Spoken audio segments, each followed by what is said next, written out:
ಸದಾ ಪ್ರವಾಸಿಗರಿಂದ ಜಿನುಗುಡುತ್ತಿದ್ದ ಬಂಡೀಪುರ ಇದೀಗ ಅಕ್ಷರಶಃ ಖಾಲಿ ಹೊಡೆಯುತ್ತಿದೆ. ಮಾನವ ವನ್ಯಜೀವಿ ಸಂಘರ್ಷ ಹೆಚ್ಚಳದಿಂದ ಬಂಡೀಪುರ ಸಫಾರಿಯನ್ನ ತಾತ್ಕಾಲಿಕವಾಗಿ ಸ್ಥಗಿತಗೊಳಿಸಲಾಗಿದೆ. ಆದರೆ ಇದರಿಂದ ಸ್ಥಳೀಯ ವ್ಯಾಪಾರಸ್ಥರ ಬದುಕು ಮೂರಾಬಟ್ಟೆಯಾಗಿದ್ದು ಕಷ್ಟ ಹೇಳತೀರದಾಗಿದೆ. ಸಫಾರಿ ಹುಲಿಗಳ ರಾಜಧಾನಿ ಎಂಬಂತೆ ಬಿಂಬಿತವಾಗಿರುವ ಈ ಬಂಡೀಪುರಕ್ಕೆ ಖುದ್ದು ಪ್ರಧಾನಿ ನರೇಂದ್ರ ಮೋದಿ ಅವರೇ ಮನಸೋತಿದ್ರು. 2023ರ ಏಪ್ರಿಲ್ನಲ್ಲಿ ಇಲ್ಲಿಗೆ ಭೇಟಿ ನೀಡಿದ್ದ ಪ್ರಧಾನಿ ಮೋದಿ ಸಫಾರಿ ನಡೆಸಿ ಹುಲಿಗಳ ಓಡಾಟವನ್ನ ಕಣ್ತುಂಬಿಕೊಂಡಿದ್ರು. ಅಲ್ಲದೆ ಇಲ್ಲಿನ ಪರಿಸರಕ್ಕೆ ಮಾರು ಹೋಗಿದ್ರು. ಸದಾ ಪ್ರವಾಸಿಗರಿಂದ ಸಫಾರಿಗಳಿಂದ ಜಿನುಗುಡುತ್ತಿದ್ದ ಬಂಡೀಪುರ ಇದೀಗ ಅಕ್ಷರಶಃ ನಿರ್ಜನ ಪ್ರದೇಶದಂತಾಗಿದೆ. ಬಂಡೀಪುರ ಸಫಾರಿ ತಾತ್ಕಾಲಿಕ ಸ್ಥಗಿತ. ವ್ಯಾಪಾರಸ್ಥರ ಹೊಟ್ಟೆಗೆ ತಣ್ಣೀರು ಬಟ್ಟೆ. ರಾಜ್ಯದಲ್ಲಿಯೇ ಅತಿ ಹೆಚ್ಚು ಹುಲಿ, ಆನೆ ಹಾಗೂ ಚಿರತೆಗಳಿರುವ ಬಂಡೀಪುರದಲ್ಲಿ ಪ್ರವಾಸಿಗರಿಗೆ ಸಫಾರಿ ಪ್ರಮುಖ ಆಕರ್ಷಣೆಯಾಗಿತ್ತು. ಸಫಾರಿ ಒಂದರಿಂದಲೇ ಅರಣ್ಯ ಇಲಾಖೆಗೆ ನಿತ್ಯ 2 ರಿಂದ 3 ಲಕ್ಷ, ವಾರಾಂತ್ಯದಲ್ಲಿ 5 ರಿಂದ 6 ಲಕ್ಷ ರೂಪಾಯಿ ಆದಾಯ ಬರ್ತಾ ಇತ್ತು. ಅರಣ್ಯ ಇಲಾಖೆಯ ಕಾಟೇಜ್ಗಳು, ಜಂಗಲ್ ರೆಸಾರ್ಟ್ ಹಾಗೂ ಖಾಸಗಿ ರೆಸಾರ್ಟ್ ಮತ್ತು ಹೋಮ್ ಸ್ಟೇಗಳು ಪ್ರವಾಸಿಗರಿಂದ ತುಂಬಿ ತುಳುಕ್ತಾ ಇದ್ವು.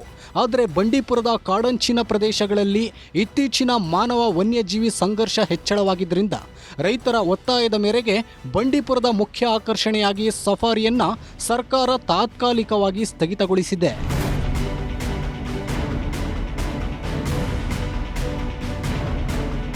ಹೌದು, ಸಫಾರಿ ಸ್ಥಗಿತದಿಂದಾಗಿ ಇದೀಗ ಬಂಡೀಪುರ ಖಾಲಿ ಹೊಡೆಯುತ್ತಾ ಇದೆ. ಇದರಿಂದ ಪ್ರವಾಸೋದ್ಯಮ ಸಂಪೂರ್ಣ ಸ್ಥಗಿತಗೊಂಡಿದೆ. ಪರಿಸರ ಪ್ರವಾಸೋದ್ಯಮವನ್ನೇ ನಂಬಿ ಬದುಕು ಕಟ್ಟಿಕೊಂಡಿದ್ದ 300ಕ್ಕೂ ಹೆಚ್ಚು ಕುಟುಂಬಗಳು ಸಂಕಷ್ಟಕ್ಕೀಡಾಗಿವೆ. ಸ್ಥಳೀಯ ಸಣ್ಣ ಪುಟ್ಟ ವ್ಯಾಪಾರಿಗಳು, ಹೋಮ್ ಸ್ಟೇ ಹಾಗೂ ರೆಸಾರ್ಟ್ಗಳಲ್ಲಿ ಕೆಲಸ ಮಾಡ್ತಿದ್ದವರ ಪಾಡು ಇದೀಗ ಹೇಳತೀರದಂತಾಗಿದೆ. ರೆಸಾರ್ಟ್ಸಲ್ಲೂ ಸಫಾರಿಯಲ್ಲೂ ಸ್ಟಾಫ್ಗಳನ್ನು ಬಿಟ್ಟು ಡೈಲಿ ವೇಜಸ್ಕೊಂತ ಲೋಕಲ್ ಐಟ್ಸ್ಗಳನ್ನ ತೊಗೊತಾರೆ. ಪರ್ ಡೇ ಕಮ್ಮಿ ಅಂದ್ರೂ ಒಂದು 50-60 ಜನಕ್ಕೆ ದಿನಗೂಲಿ ನೌಕರರು ಅಂದ್ಬಿಟ್ಟು ಕೆಲಸಕ್ಕೆ ಕರ್ಕೊತಾರೆ. ಅವ್ರುಗಳನ್ನೆಲ್ಲ ಇವತ್ತು ನಿಲ್ಲಿಸಿದ್ದಾರೆ. ಆ 50-60 ಜನ ಅನ್ನೋದಕ್ಕಿಂತ 50-60 ಫ್ಯಾಮಿಲಿಗಳು ಕೆಲಸ ಇಲ್ಲದೆ ನಿಂತಿರೋದು ಇವತ್ತು.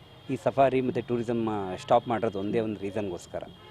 ಇದನ್ನು ಹೀಗೆ ಬಿಟ್ಟರೆ ಅವ್ರುಗಳೆಲ್ಲ ಬೀದಿಗೆ ಬರಬೇಕಾಗತ್ತೆ. ನಿಮಗೆ ಸಫಾರಿ ನಿಲ್ಲಿಸ್ಬೇಕಾ? ನಿಲ್ಲಿಸಿ.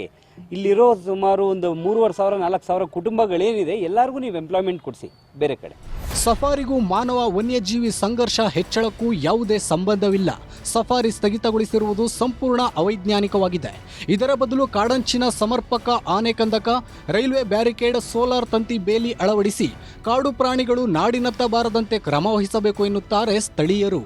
ಈ ಥರ ನಿಲ್ಲಿಸಿರೋದ್ರಿಂದ ಹುಲಿಗಳು ನಾಡಿಗೆ ಬರೋದು ನಿಂತೋಗಲ್ಲ. ಮೇಜರು ಇಶ್ಯೂ ಏನಿದೆ, ಹುಲಿಗಳು ನಾಡಿಗೆ ಏನಕ್ಕೆ ಬರ್ತಾ ಇದೆ ಅನ್ನೋ ಇಶ್ಯೂ ಮೇಲೆ ಕಾನ್ಸಂಟ್ರೇಟ್ ಮಾಡಿ ಆ ಇಶ್ಯೂನ ರಿಸಾಲ್ವ್ ಮಾಡೋಕ್ಕೆ ನೋಡಬೇಕಿತ್ತು ಹೊರತು ಇವರು ಸಫಾರಿ ಬ್ಯಾನ್ ಮಾಡಿ ಅದೇನೋ ಮೂಗಿಗೆ ತುಪ್ಪ ಸವರ್ತಾರೆ ಅಂತಾರಲ್ಲ, ಆ ಕೆಲಸವನ್ನು ಅರಣ್ಯ ಸಚಿವರು ಮಾಡಿದ್ದು ಮತ್ತು ಬಡ ಕುಟುಂಬಗಳ ಮೇಲೆ ಹೊಟ್ಟೆಗೆ ತಣ್ಣೀರು ಬಟ್ಟೆಯನ್ನು ಹಾಕಿರುವಂಥ ಕೆಲಸವನ್ನು ಅರಣ್ಯ ಸಚಿವರು ಮಾಡಿದ್ರು. ಒಂದು ಕಡೆ ಸಫಾರಿ ಆರಂಭಿಸಬೇಕು ಎಂದು ಸ್ಥಳೀಯರು ಒತ್ತಾಯ ಮಾಡಿದ್ರೆ, ಇನ್ನೊಂದೆಡೆ ರೈತರು ಯಾವುದೇ ಕಾರಣಕ್ಕೂ ಸಫಾರಿ ಬೇಡ ಎಂದು ಪಟ್ಟು ಹಿಡಿದಿದ್ದಾರೆ. ಇದೀಗ ಸರ್ಕಾರ ಏನು ಕ್ರಮ ಕೈಗೊಳ್ಳಲಿದೆ ಎಂಬುದನ್ನು ಕಾದು ನೋಡಬೇಕಿದೆ. ನಂದೀಶ್, ನ್ಯೂಸ್ 18, ಚಾಮರಾಜನಗರ.